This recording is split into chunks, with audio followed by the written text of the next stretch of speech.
What's up, y'all? It's your girl Brandy from Stay Snatched, and today we're making pumpkin cornbread. This is the perfect recipe to switch up your cornbread.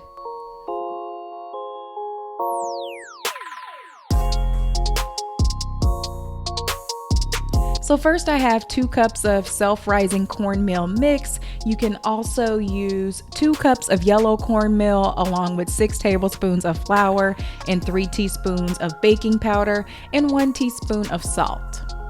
Then I'm gonna add 1 teaspoon of pumpkin pie spice and a half teaspoon of salt along with 1/2 cup of brown sugar or sweetener. And then go ahead and give those dry ingredients a mix. Then I'm gonna add 2 beaten eggs, 1/4 cup of unsalted butter, 3/4 cup of buttermilk,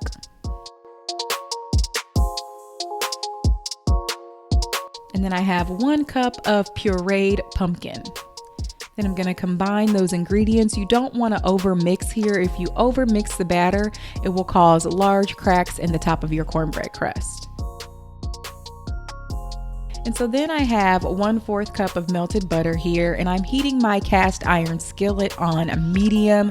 This is going to give me a cornbread with crisp edges. And so I'm adding the batter to that warm skillet. I'm gonna go ahead and spread that throughout.